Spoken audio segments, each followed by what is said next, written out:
a mais um episódio do Fut Talks, o espaço do pensar estratégico no futebol. Todas as terças-feiras, às 19 horas, lançamos um novo conteúdo com uma personalidade que faz diferença no futebol.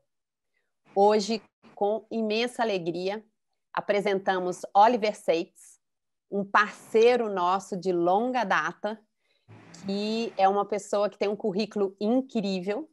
Ele é criador e professor no Football Business do Barcelona, em parceria com Johan Cruyff. Oliver também é PhD na indústria do futebol e tem uma pós-graduação em Sport Analytics no MIT. Oliver, comece com a gente, engajando o nosso público, quem nos escuta hoje, a explicar um pouco do que é Sport Analytics e qual o futuro você vê para isso na indústria do futebol. Qual a diferença pode fazer? Muito bem-vindo. É com você. Oi, Elon, muito obrigado. Obrigado pelo convite, obrigado, professor Medina, todo mundo da Universidade do Futebol pelo esse convite, pela longa parceria. Eu voltando agora que você comentou do meu PhD,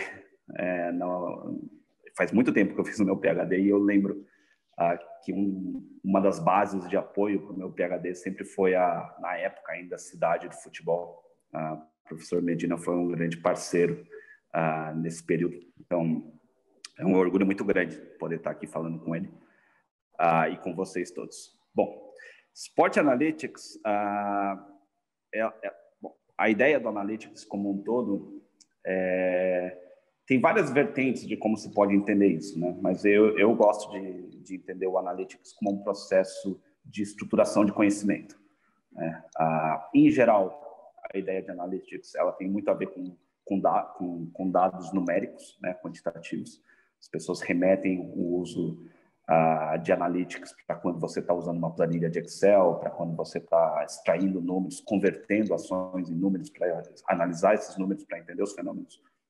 E aí a fazer o melhor julgamento e, eventualmente, lidar as ações desses números, né? Mas eu entendo o Analytics como uma estruturação de informação, seja ela quantitativa ou não, né? Muitas vezes ela é muito qualitativa, né? Então, basicamente, é a ideia de você estruturar uma análise, o conhecimento que você tem, as informações que você tem sobre um determinado assunto, e dentro dessas informações, você fazer uma análise, né? O Analytics vem dessa ideia de análise, com calma, com autocrítica, com profundidade, entendendo o que os dados estão te trazendo, que as informações estão gerando de conhecimento para você, para aí, então, dentro de um processo que ele é um pouco complexo, um pouco longo, você conseguir emitir uma opinião ou, eventualmente, tomar uma decisão, né? E isso, na ideia do Sport Analytics, é a aplicação disso, desse processo, que é o processo base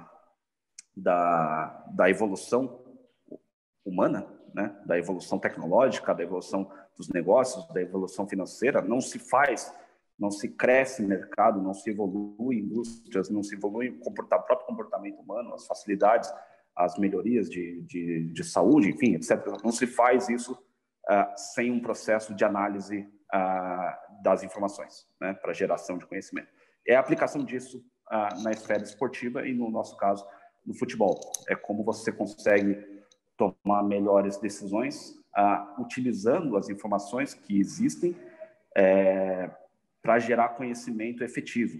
A gente está acostumado no futebol a um pensamento muito instintivo. E o processo do Analytics é justamente você conseguir extrair toda a informação possível que existe sobre um fenômeno, qualquer evento do futebol, de jogo, enfim, características dos jogadores, etc. e tal, para você criar um pacote de informações que você consiga estudar essas informações, esses dados em profundidade, para tomar uma determinada decisão. Oliver, excelente como introdução. Você começou a tocar, né? Mas eu queria ser específica, se você puder dar algum exemplo aí, como os clubes, por exemplo, podem tomar melhores decisões na montagem do elenco usando o Analytics. Dá um exemplo prático aí pra gente. Um exemplo prático? Bom, hoje, assim, existem várias maneiras de se fazer isso, né? No futebol, normalmente, a gente ainda, especialmente na América Latina, né, a gente ainda recorre a uma prática de seleção de jogadores que é baseada na opinião de uma ou duas pessoas, né? Então, o cara vai lá, vê o jogador, assiste 15 minutos de uma partida e fala: esse jogador é bom, esse jogador é ruim, né?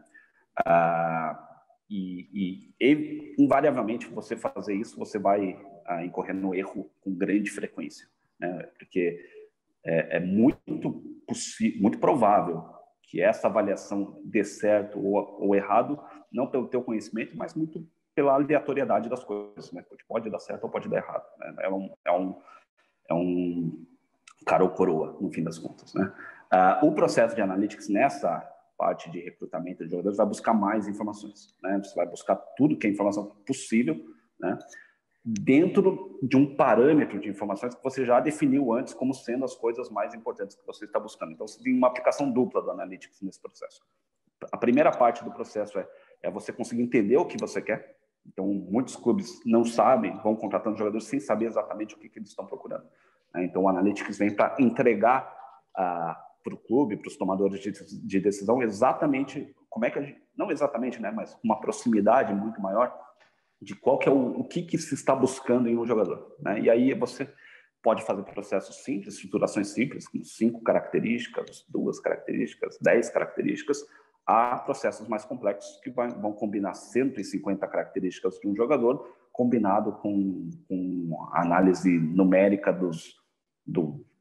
da performance desse determinado jogador, como passe, taxa de acerto de passe, tipos de passe, chutes, finalizações, desarmes, etc., que ele vem fazendo num histórico aí de 1, 2, 3 anos, né? Aí você consegue ter isso que você está procurando e aí você consegue aplicar isso, buscar os jogadores baseado nesses parâmetros, né? E isso vai estar abastecendo um algoritmo, e esse algoritmo, no final, vai estar te dizendo, vai estar te posicionando os jogadores em ordem de importância de acordo com as características que eu mencionei, né? Que o clube pode montar.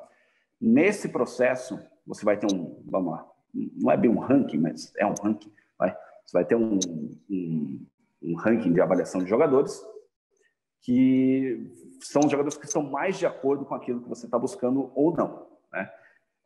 E dentro desse ranqueamento, daí você começa uma outra fase que também é parte do processo de analytics, e eu acho que é uma parte fundamental do processo de analytics, é de entender qual que é o valor financeiro de cada um desses jogadores. E aí você vai conseguindo entender nesse processo, nesse ranqueamento, o número 1, o cara é muito caro, então não adianta, né? Ele é muito caro. Mas você vê que o número 7 é um cara que está sendo subvalorizado, porque está todo mundo avaliando ele bem, mesmo sem saber, só que o valor dele é muito baixo porque o mercado, de uma certa forma, entende ele como um jogador que talvez o biotipo dele seja um pouco ruim, a taxa de desenvolvimento dele não seja tão boa, mas ali você pode ver uma grande oportunidade de ação, né? Então, você consegue entender. E isso só vai vir através de um processo de analytics. Então, é você buscar, como mencionado antes, né? Você buscar o máximo de informações possível, criar uma estrutura que consiga dar valor a cada uma dessas informações de acordo com aquilo que você está buscando, para então você tomar uma decisão. Oliver, com a sua grande experiência aí com clubes de futebol europeus, né, você poderia dar exemplos do uso do Analytics na Europa? Então, hoje você tem principalmente os dois clubes que mais lideram o uso de analytics entre os grandes clubes do mundo são o Liverpool e o Manchester City, né? O Liverpool é famoso porque o dono do Liverpool hoje é o mesmo dono do Boston Red Sox, que foi um cara que tentou contratar o Brad Pitt, o Billy Bean, no filme do Moneyball, que ele é um cara que fez dinheiro no mercado de commodities, é um cara que entende o valor dos dados para a tomada de decisão. E hoje o Liverpool praticamente não faz mais contratação ruim. É muito raro o Liverpool contratar errado, né? Porque eles definiram um processo. O Liverpool tem físicos, tem uma equipe de analítica bem grande lá atuando para o clube, e a mesma coisa o Manchester City, né? São dois clubes que utilizam isso tanto no recrutamento do jogador quanto para estruturar um modelo de jogo, mas você vê que são clubes que estão muito à frente, né? E aí você vê esse exemplo sendo aplicado a clubes menores também, né? Os mais famosos, ficou bastante famoso agora, é o Brentford, que é da segunda divisão da Inglaterra, que é do mesmo dono do Midtjylland, da Dinamarca, que foi um clube que subiu da terceira divisão para ser campeão com grande frequência na Dinamarca, basicamente usando os dados tanto para o recrutamento quanto para o desenvolvimento do jogo, porque o dono do Midtjylland, do Brentford, o Matthew Benham, ele fez dinheiro em aposta esportiva, né? E ele tem uma estrutura de dados que entende o que maximiza ou o que minimiza a performance, e aí ele direciona o dinheiro dele para gerar mais retorno financeiro, né? E aplicou esses mesmos métodos a esses dois clubes, que são exemplos menores, né? Mas hoje isso está muito... esse processo de usar o Analytics para recrutamento de jogadores está muito já presente no futebol europeu, está muito presente nos Estados Unidos, na MLS, né? Hoje, a geração da MLS sub-23, dos jogadores sub-23 jogando na MLS, é muito, muito boa, né? Porque estão recrutando jogadores subvalorizados do mercado latino-americano e levando para os Estados Unidos, e esses jogadores estão saindo dos Estados Unidos para ir para a Europa. O mercado holandês faz muito uso disso. Um dos clubes que eu acho que é o maior exemplo é o AZ Alkmaar, que é um clube pequeno, que forma jogadores, mas que usa muito Analytics em todos os seus processos. Alguns dos principais clubes da Alemanha também fazem uso disso. Então, isso já é uma prática muito comum. E também tem acho que talvez seja também um dos grandes exemplos, é o Leicester City, né? Que é um clube que até 6, 7 anos atrás estava na segunda divisão na Inglaterra, de repente agora está frequentemente ali entre os maiores clubes do futebol inglês. Oliver, e como está o uso do Analytics em outros esportes? Nos Estados Unidos é um processo que começou nos meados dos anos 90 e mudou completamente o jogo nos Estados Unidos. Hoje não existe esporte profissional nos Estados Unidos que não use dados dentro das estratégias de cada uma das organizações esportivas, né? O basquete é o grande exemplo. O jogo de basquete hoje é completamente diferente do que era o jogo de basquete há 20 anos atrás, porque se estudou, através dos processos de analytics, se estudou o jogo e entendeu o que cria mais valor para uma organização esportiva, né? Quais são, que tipos, e ali é bem claro, né? Que tipos de arremessos geram mais valor para para uma equipe de basquete. E se você comparar o perfil do jogo hoje, um perfil de jogo na NBA que busca arremessos de alto valor, né? Enquanto que antigamente não se tinha. Antigamente você trabalhava com processo instintivo. E se você comparar o jogo agora de 2020 com o jogo de 1990, é um jogo completamente diferente, né? E isso é um processo Oliver, a incorporação do Analytics nas suas tomadas de decisão.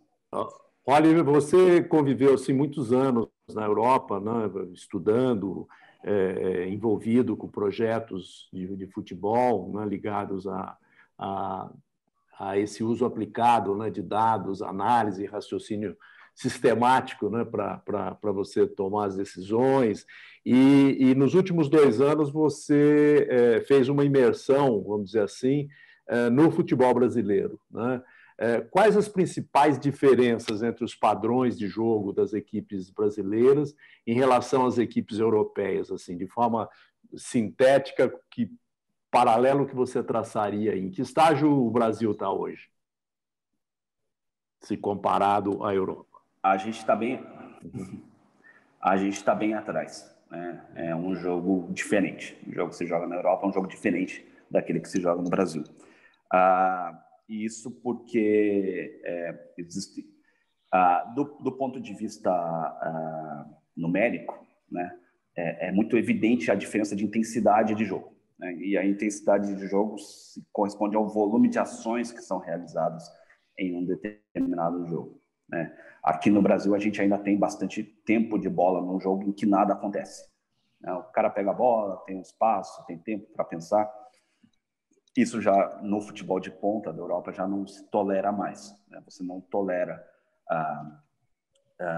tempo perdido, né? E ações desperdiçadas. E no Brasil a gente desperdiça muito ação no nosso jogo. Né? A gente tem muita posse que é desperdiçada por decisões ruins, né? Então, dos jogadores. Né? Então, você tem decisões como uma finalização, que é uma finalização com baixa probabilidade de gol, dentro de um cenário em que um passe geraria uma probabilidade de gol muito superior. Né? Isso acontece bastante no futebol brasileiro. E não se tolera no futebol europeu. Né? Uma tendência do futebol europeu recente, recente eu digo 2, 3 anos para cá, é a velocidade de transição das jogadas. Né? E se compreendeu que os gols são resultantes, em geral, resultam de jogadas curtas. Né? Você jogadas muito longas, você diminui a tua probabilidade de marcar um gol. Né? E existem N razões para isso. Então, existe um foco muito grande na transição, na jogada rápida, na verticalidade e no ganho de campo. Enquanto no Brasil a gente não tem esse foco de ocupação de campo, de chegar com a bola perto do gol adversário, né? A gente tolera o jogo intermediário, num terço intermediário. Já na Europa isso já é algo mais desenvolvido, né? Onde você tem uma ocupação, onde você tem um jogo muito forte com as linhas de impedimento. Isso porque os dados comprovam acho que é uma verdade já bastante assumida, que quando você para pensar no futebol, você fala, não, é lógico que isso faz sentido, né? Que as melhores oportunidades de gol são resultantes da sua capacidade de gerar e administrar o tempo e o espaço. Né? Então, você precisa gerar jogadas em que a bola esteja, em que o jogador que esteja com a bola tenha tempo e espaço para tomar uma determinada decisão. O sentido inverso disso para eu não tomar gol, para eu evitar gols, para eu evitar sofrer perigo, eu preciso evitar que o adversário tenha tempo e espaço para jogar. E nesse processo você cria uma força dupla, né, entre que você tenta criar tempo e espaço e que você tenta diminuir o tempo e espaço a todo custo, né? E aí você tem um jogo muito mais dinâmico, porque aí você vai gerando mais ações durante o jogo. Então a velocidade do jogo muda, a intensidade do jogo muda, a função do jogador na partida muda, né? Então, e também vai mudando algumas características, como, por exemplo, características físicas do jogador. Né? Eu acho que isso o Bayern deixou bastante evidente na última Champions League, que é a importância do desenvolvimento visivelmente, né, físico, desenvolvimento físico do atleta nesse novo jogo que existe. Porque esse desenvolvimento físico, se antes a gente acreditava que o desenvolvimento físico travava um pouco o jogo, né, porque você acabava tirando agilidade, em um jogo mais vertical, o desenvolvimento físico ele passa a ser preponderante para justamente te dar a explosão que necessita de gerar ações e criar espaços com pouco espaço disponível. E também eu acho que no Brasil a gente tolera um pouco eu sei que essa é uma grande polêmica, né, no futebol brasileiro, mas no futebol brasileiro a gente tolera mais a individualidade, né, a opção do jogador pela busca do drible, enquanto que na Europa se tolera o drible quando essa é a solução ótima para você gerar espaço. Né? Se você consegue gerar espaço com um passe, né, você não deve procurar o drible, você deve procurar o passe. Oliver, eu queria explorar um pouquinho esse conhecimento que você tem aí do futebol europeu, as suas vivências tanto na Inglaterra quanto na Espanha. Eu já vi um depoimento seu que você fala que você teve contato com clubes pequenos na Inglaterra que tinham uma administração pior que clubes pequenos do Brasil. Eu queria que você comentasse um pouco sobre isso, pode ser? Pode, claro. Isso me ocorreu quando, não só na Inglaterra, mas eu tive o privilégio, até por conta do mestrado lá do Barcelona, de ter contato com muita gente de muitos países, mesmo. Né? Só lá no mestrado a gente já teve alunos de quase 50 países diferentes. Né? E a história é basicamente a mesma. Né? O futebol no meu país é uma zona. Né? Meu futebol é corrupto. o futebol é desorganizado. E aí vira uma competição de qual futebol é mais desorganizado. É bem curioso. E aí quando você vê um cara da Inglaterra falando isso, um cara da Alemanha falando isso, um cara da Espanha falando isso, você fala, putz, né? Acho que está de errado com o mundo, né? E aí você vai entendendo que é da natureza do futebol o mundo, né? A gente é termodinâmica, né? A gente está destinado ao caos. E o futebol isso é potencializado, né? Por causa do jogo, por causa da complexidade do jogo. E aí eu vou tentar trazer um aspecto um pouco mais que é uma resposta que não é tão simples para esse problema, mas tem a ver com o fato da gente entender que o futebol é um jogo simples, né? Da gente achar que administrar o futebol é uma tarefa simples, da gente achar que o jogo essa mística que existe, que o futebol é simples, que você é tranquilo resolver. E ela não é. Ele é super complexo. É um jogo super complexo. O resultado é frequentemente aleatório. E o fato do resultado ser frequentemente aleatório te dá um desafio para o futebol, que é como é que você consegue organizar ou gerenciar uma organização cujo objetivo dela final, e todo mundo mede sucesso no futebol por causa do resultado em campo, né? Como é que você consegue gerir uma organização que o objetivo final é altamente impactado pelo aleatório, né? Então você pode fazer a melhor gestão do mundo, que o resultado final vai continuar sendo aleatório, né? Porque o jogo ele é aleatório, o jogo é muito complexo. A gente achar que a gente domina o entendimento do jogo de futebol é a gente achar que a gente domina o entendimento do universo, e a gente não faz isso, né? Porque em um jogo de futebol, existem mais possibilidades de eventos do que o número de átomos na Terra, né? É um cálculo infinito. De fato, não existe, é impossível você calcular a sequência de eventos que podem acontecer numa partida de futebol, porque ela é de fato infinita, porque é muita coisa acontecendo por muito tempo. E aí essa aleatoriedade faz com que a gente ache que tudo que está sendo bem feito ou mal feito, né? E aí o fato do jogo ser aleatório abre muita margem para corrupção, né? Abre margem para práticas nocivas, enfim, porque você consegue justificar muita coisa numa coisa que ninguém controla, né? E isso é muito, muito propício para você fazer coisas que, enfim, tomar ações que vão contra a lei, enfim, N exemplos que existem. E essa natureza é aplicada a todos os lugares do mundo, né? Porque é a natureza do jogo. Então, o futebol ele é um jogo caótico e os clubes de futebol são organizações que tendem ao caos, né? Então, por isso que ele tem essa natureza um pouco complicada, que vai gerando essa percepção de corrupção, de má administração, quando às vezes o clube que está sendo considerado mal administrado, ele está muito bem organizado, né? Putz, caiu para a segunda divisão, mas possivelmente se você quiser organizar um clube da maneira certa, que tem que ser feita, isso vai ser em detrimento ao resultado em campo, muitas vezes, né? Então, se você quer organizar o clube para o longo prazo, para crescimento, muitas vezes vai ter que sacrificar o resultado do curto prazo para poder crescer no longo prazo. E esse sacrifício do resultado no curto prazo vai criar a percepção de que você não sabe o que você está fazendo, né? Que você está fazendo besteira, enfim.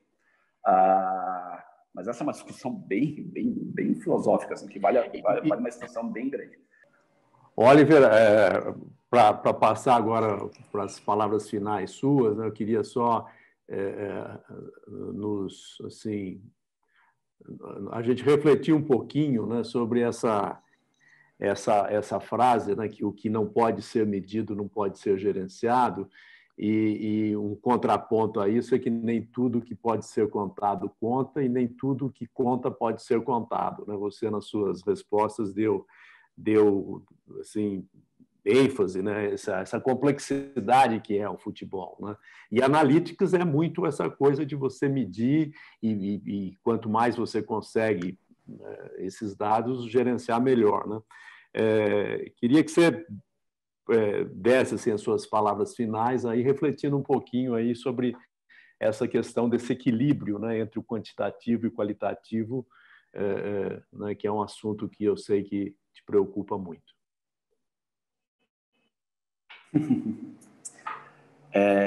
Eu acho que o equilíbrio, como você falou, existe um equilíbrio perfeito na gestão de um clube de futebol, que é no trato da informação quantitativa em combinação com a informação qualitativa.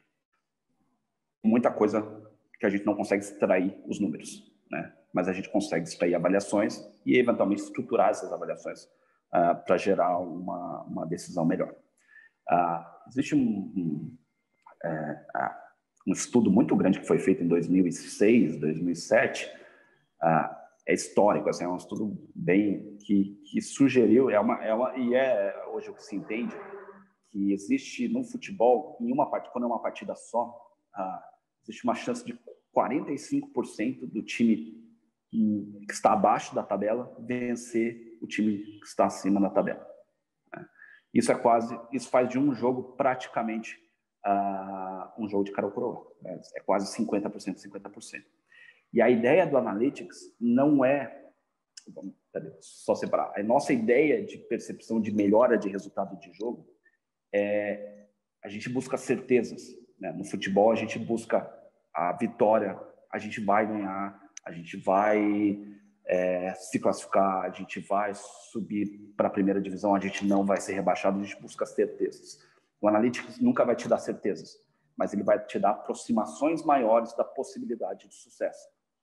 Então, você não vai, com o uso de Analytics, se você é um time melhor e você tem 55% de chance de vitória, o Analytics não vai te dar 100% de vitórias, mas talvez ele te dê 60%. Se você fizer um bom trabalho, vai te dar 70%, 80% de vitórias. Se você dá de 80% de vitória em uma partida, a possibilidade é absurda de vitória.